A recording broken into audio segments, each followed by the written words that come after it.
बच्चों नमस्कार, स्वागत है आपके अपनी यूट्यूब चैनल एग्रोटेक स्टडी में। और बच्चों मैं हूं अरविंद यादव। 12th एग्रीकल्चर की क्लास स्टार्ट हो गई है। सब्जेक्ट है एलिमेंट ऑफ साइंस यानी पीसीएमबी। चैप्टर का नाम है ऊष्मा हीट। एलिमेंट ऑफ साइंस का ये आपका नए ब्लूप्रिंट के आधार पर 2021-22 का जो ब्लूप्रिंट है उसके आधार पर यह चैप्टर आपके एग्जाम में 4 नंबर का पूछा जाएगा। और 4 नंबर की ही 4 ओटी इस चैप्टर से आपके एग्जाम में पूछे जाएंगे। तो बच्चों 4 ओटी इससे पूछे जाएंगे, ध्यान रहे आपको। तो ओटी के अनुसार ही मैंने इस वीडियो में आपको जो फैक्ट हैं वो बताऊंगा। लगभग 25 से 26 क्वेश्चन हैं। अगर आप उनको अच्छी प्रकार से समझ लेते हैं और याद कर लेते हैं तो समझ लीजिए आपके 4 नंबर पक्के हो जाते हैं। ये चैप्टर पहले 3 नंबर का पूछा जाता था जिसमें 3 ओटी पूछे जाते थे, लेकिन अब की बार कोरोना काल में जो आपका सिलेबस कम हुआ है तो उसके अनुसार ये 2021-22 में आपका 4 नंबर का पूछा जा रहा है। 4 ही ओटी हैं, बड़े अच्छी प्रकार से आप इसको पढ़ें। बच्चों वीडियो को अंत तक देखिएगा और चीज़ों को अच्छी तरीके से समझिएगा। 4 नंबर काफ़ी मायने रखते हैं आपके लिए, तो 4 ओटी आपके क्लियर हो जाएंगे। चलिए, और हाँ एक बात मैं ज़रूर कहना चाहूँगा, जो बच्चे मुझे कॉल करते हैं वो बड़े थोड़ा सा हिसाब से बात किया करें, क्योंकि वो उल्टा सीधा बोलते हैं। थोड़ा सा सही से बात करें। अगर आपको वीडियो देखना है, आपको वीडियो रेगुलर मिलते रहेंगे, है ना, थोड़े हिसाब से आप लोग बात करें।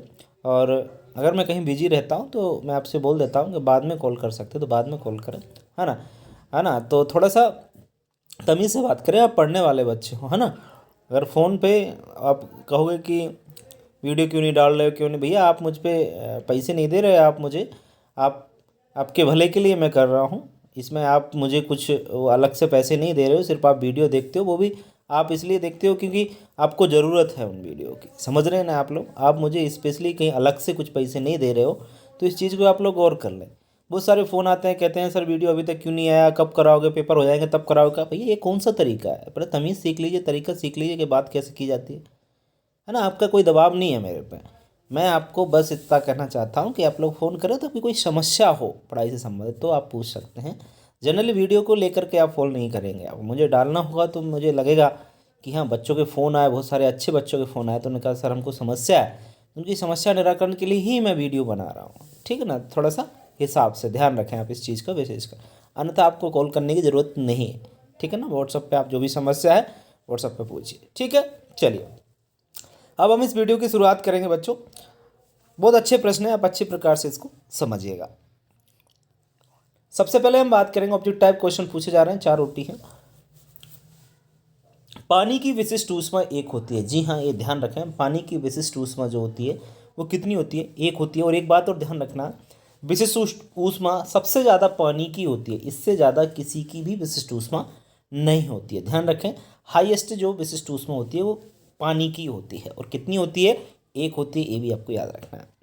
नेक्स्ट है, स्वस्थ मनुष्य के शरीर का ताप 37 डिग्री सेंटीग्रेड होता है। जी हाँ बच्चों, अगर हम इसको फारेनहाइट में लिखें तो 98.4 फारेनहाइट भी आप लोग कह सकते हैं। कितना?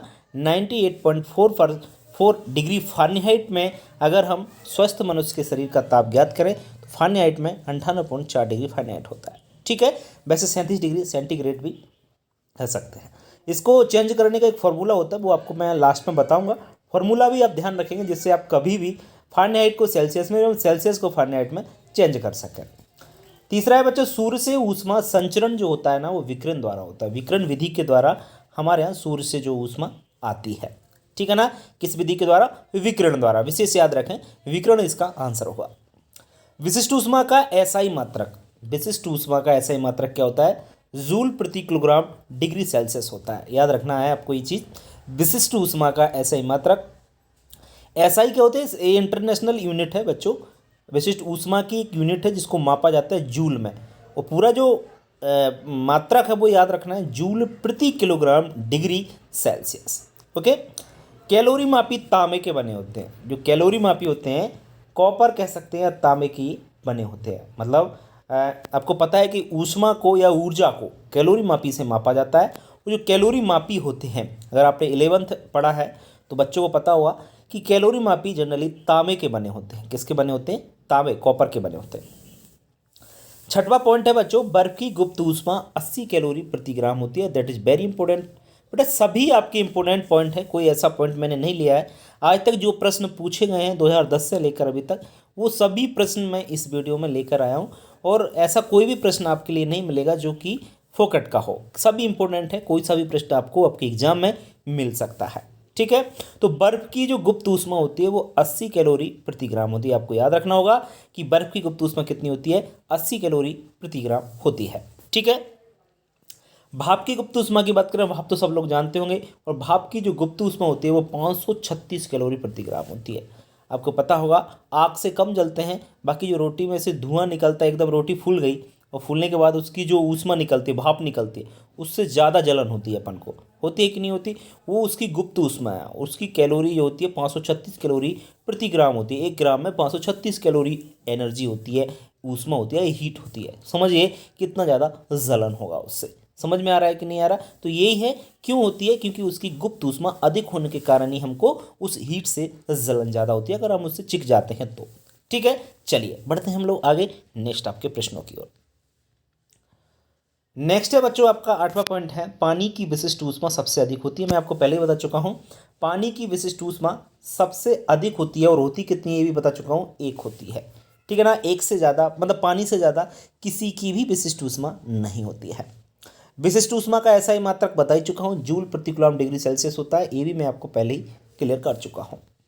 आगे 10वां पॉइंट है, 0 डिग्री सेल्सियस तापक्रम का मान 32 डिग्री फ़ारेनहाइट होता है। जी हाँ, 0 डिग्री सेल्सियस ताप और 32 डिग्री फ़ारेनहाइट टेम्परेचर एक ही बात है। मतलब चाहे तो या कह लो 32 डिग्री फ़ारेनहाइट टेम्परेचर है, या ये कह लो कि 0 डिग्री सेल्सियस टेम्परेचर है। इसमें हम सेल्सियस में कह रहे हैं, उधर हम फ़ारेनहाइट में कह रहे हैं। सेल्सियस और सेंटीग्रेड एक ही चीज़ है, ये नया नाम हो गया है सेंटीग्रेड, पुराना नाम सेल्सियस चला आ रहा है, तो आप कन्फ्यूज़ बिल्कुल ना हो। सेल्सियस सेंटीग्रेड एक ही बात होता है, 0 डिग्री सेल्सियस का हो या 32 डिग्री फ़ारेनहाइट का हो, ये बात एक ही है।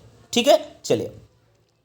सुराही का पानी शीघ्र ठंडा हो जाता है। सुराही सब लोग जानते होंगे, सुराही क्या होती है, इसका पानी शीघ्र ठंडा हो जाता है। मतलब जो एक पहले मटकी आता है, मटका जो आता है ना, मतलब सुराही कहते हैं, बिल्कुल छोटा सा छेद होता है ऊपर, और इसमें हम पानी रखते हैं तो जल्दी ही ठंडा हो जाता है। उसका रीज़न ये है, इसमें बाष्पन होता है, मिट्टी का बना होता है। जनरली जो सुराही होती है मिट्टी की बनी होती है, तो हम सुराही बोलते हैं, बहुत सारे लोग मटका बोलते हैं, अलग अलग नाम होता है। तो उसका रीज़न क्या है, ठंडा होने का बाष्पन की क्रिया होती है। बाष्पन क्या होता है कि जो मिट्टी का मटका बना होता है ना, उसमें से आपका क्या होता है, जो पानी होता है वो बाष्पन होता रहता है, बाष्पीकरण होता रहता है, जिससे बहुत जल्दी वो वातावरण में ठंडा हो जाता है नीचे आपका अंदर।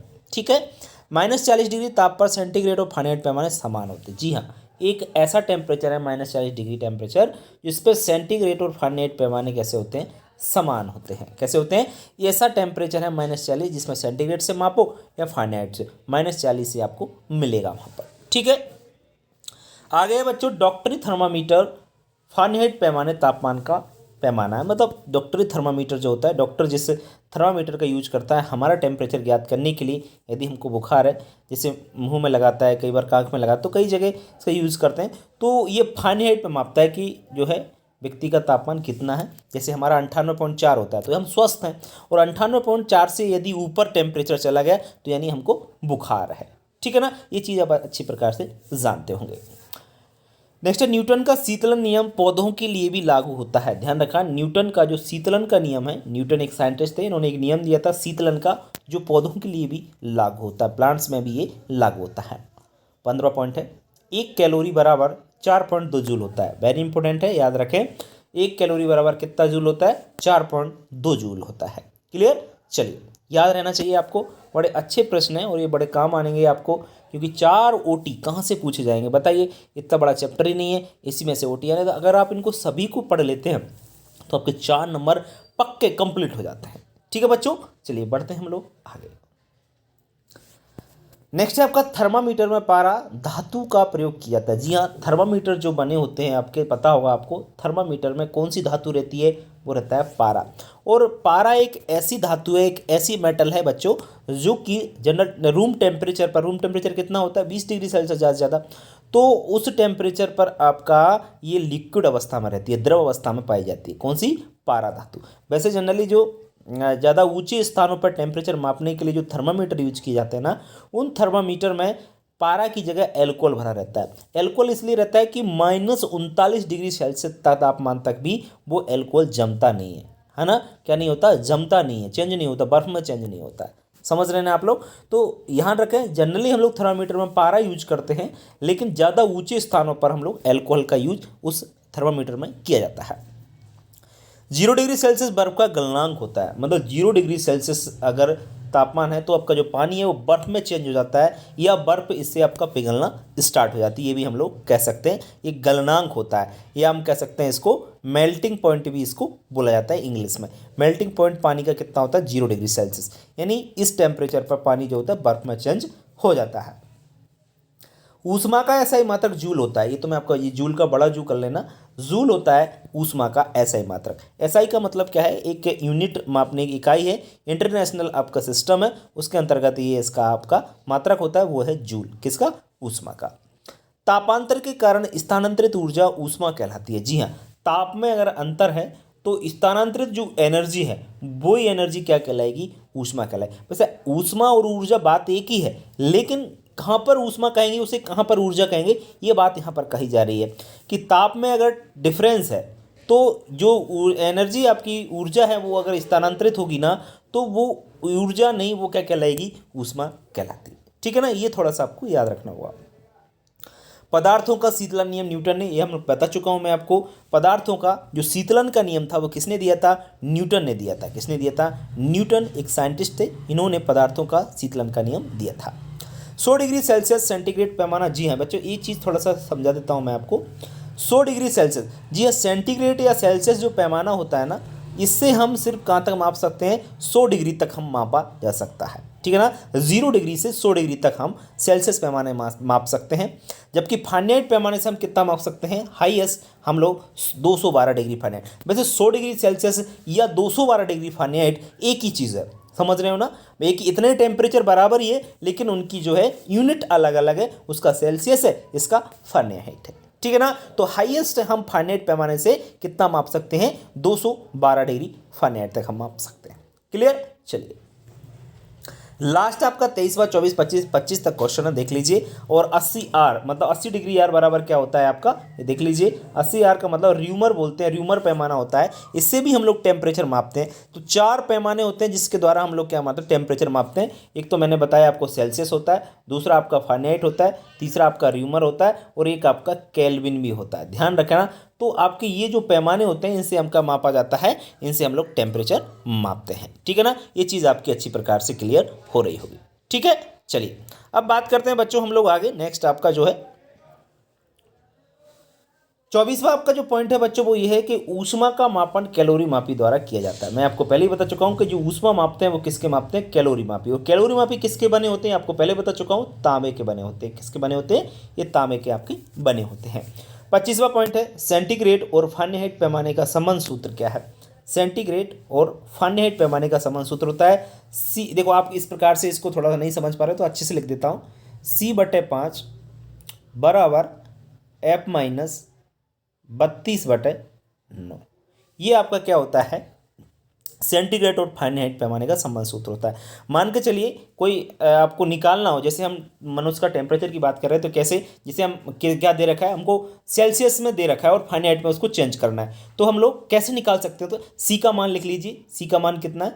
37/5 कर लीजिए, है ना, बराबर की जगह बराबर लग जाएगा आपका, और बाकी जो भी है आपका वो आप लोग कर सकते हैं। देखो इसको आप मिटा लीजिए थोड़ा सा, देखो फॉर्मूला आपको पता ही चल गया। सी का मान के चलिए कितना है आपका?